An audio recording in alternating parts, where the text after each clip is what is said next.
Salam dan bahagia Bapak Ibu Guru hebat, bertemu lagi dengan saya Nilo Asrini, CGP Angkatan 10 Kabupaten Buleleng.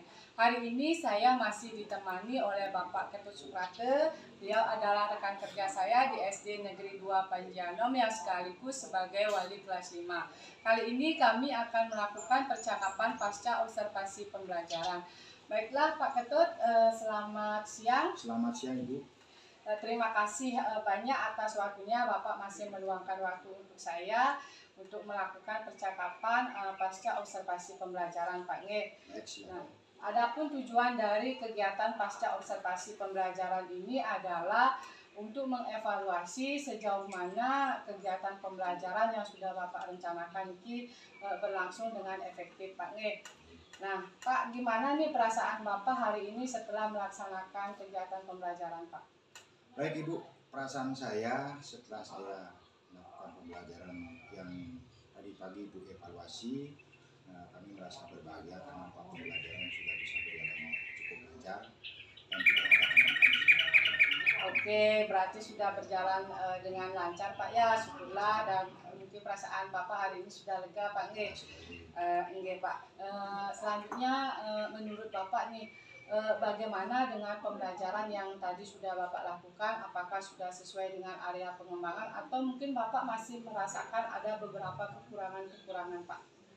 Baiklah Bu, kalau melihat dan saya pikir sendiri apa yang sudah saya lakukan tadi dalam proses pembelajaran, sebenarnya itu sudah cukup berjalan lancar, tetapi ada beberapa hal yang perlu memang saya harus evaluasi.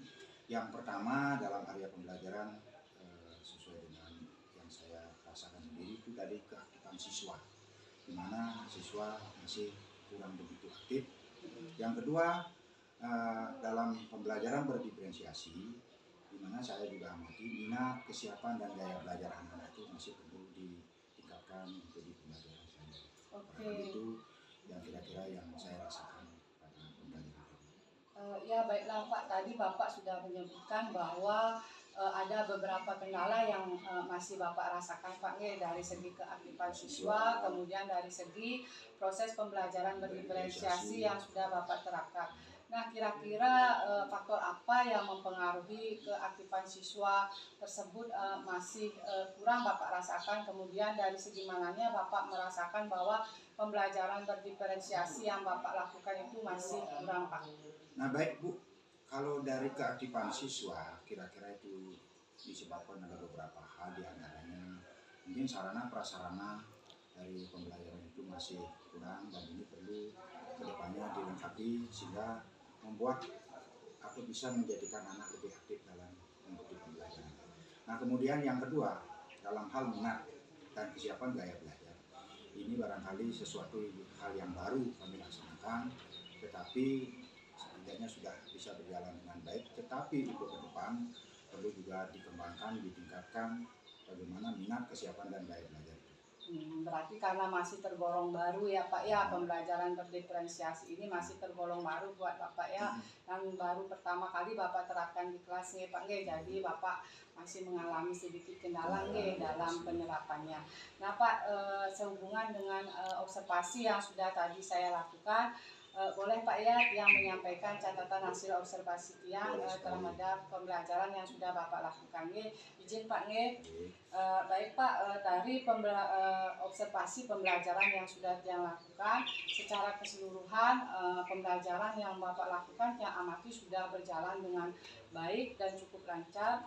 Nah, di mana aspek area pengembangan yang sudah Bapak rencanakan itu seperti disiplin positif sudah terlihat, di mana Bapak mengingatkan peserta didik untuk selalu menerapkan keyakinan kelas yang sudah disepakati bersama. Kemudian dari segi penerapan kompetensi sosial emosional dalam pembelajaran itu sudah terintegrasi dalam pembelajaran, di mana tadi Bapak sudah melakukan teknik stop untuk menyiapkan peserta didik belajar dalam kondisi emosi yang lebih baik Pak Nge.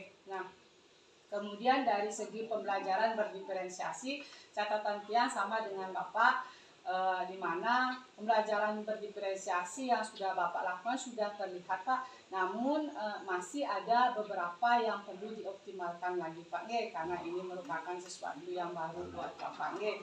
Kemudian dari segi strategi yang Bapak gunakan seperti strategi tanya jawab, diskusi kelompok, demonstrasi itu sudah terlihat semuanya dan sudah berjalan dengan bagus, namun seperti yang tadi Bapak sampaikan, sama juga dengan catatan hasil pengamatan saya bahwa keaktifan siswa masih perlu ditingkatkan lagi Pak.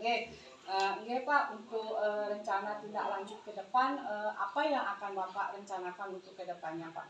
Barangkali untuk meningkatkan proses pembelajaran yang nanti saya lakukan, kami tidak terlepas dengan kerjasama atau berkolaborasi dengan teman-teman sejawat, lalu itu juga dengan kepala sekolah, selalu menjalin komunikasi yang lebih baik demi pendidikan yang saya laksanakan di SD Negeri 2 Banjar. Jadi Bapak menemukan kolaborasi Pak Nge dengan rekan sejawat, dengan Bapak Kepala Sekolah untuk sarana dan prasarana sehingga mungkin bisa menunjang keaktifan belajar siswa Pak Nge dengan media yang lebih menarik, mungkin lebih lengkap, jadi bisa menunjang siswa untuk aktif belajar Pak Nge. Terus dari segi pembelajaran berdiferensiasi ini tadi yang masih Bapak katakan masih mengalami kendala, untuk kedepannya bagaimana nih Pak tindak lanjutnya? Nah, kira-kira ini yang perlu nanti saya tindak lanjuti supaya minat, bakat, kesiapan anak belajar itu lebih meningkat. Ini juga perlu nanti kami harus bekerja sama, berkolaborasi, bagaimana nanti bisa melihat kesiapan anak, baik dari segi sarana prasarana juga harus disiapkan sehingga konsentrasi, minat, kesiapan belajar anak itu semakin terlihat. Sehingga pembelajaran diferensiasi nanti lebih terlihat untuk di pembelajaran berikutnya. Baiklah Pak, nanti berarti perlu sinergi yang lebih luas Pak Nge dengan kepala sekolah dan warga sekolah Pak Nge. Nah, kira-kira kapan nih Bapak akan mulai menerapkan tindak lanjut yang sudah Bapak rencanakan itu? Baiklah Bu, nah demi suksesnya pendidikan yang nanti kami laksanakan di SD Negeri 2 Banjar ini akan sesegera mungkin dari evaluasi ini akan menjadi tolak ukur untuk ke depan, sesegera mungkin harus kami tindak lanjuti dan laksanakan untuk keberhasilan pendidikan sekolah. Nah, dari tindak lanjut yang sudah Bapak rencanakan itu bagaimana komitmen Bapak untuk melaksanakannya? Apakah Bapak memerlukan bantuan dari warga sekolah untuk melaksanakan atau mendukung rencana tindak lanjut Bapak itu? Sangat perlu sekali karena ini kan sebuah lembaga yang tidak akan mungkin bisa dimajukan atau dikembangkan sendiri. Ya ini jelas perlu tenaga-tenaga ekstra dari warga sekolah, utamanya dari rekan-rekan sejawat, begitu juga dengan kepala sekolah dan warga sekolah yang lain yang ikut melibatkan diri dalam proses pembelajaran ini untuk menunjang kelancaran daripada proses pembelajaran. Baiklah Pak, semoga apa yang Bapak rencanakan, semoga tindak lanjut yang sudah Bapak rencanakan hari ini bisa memberikan, bisa segera Bapak realisasikan Pak Nge, bisa Bapak laksanakan sehingga bisa memberikan dampak pembelajaran yang lebih positif terhadap murid dan berdampak terhadap murid Pak Nge. Sekali lagi Tiang ucapkan terima kasih Pak atas waktunya. Bapak sudah meluangkan waktu untuk Tiang ajak berbincang-bincang serangkaian dengan kegiatan supervisi akademik yang Tiang lakukan dari percakapan pra-observasi, kemudian kegiatan observasi dan pasca observasi. Sekali lagi terima kasih atas waktunya Pak Nge.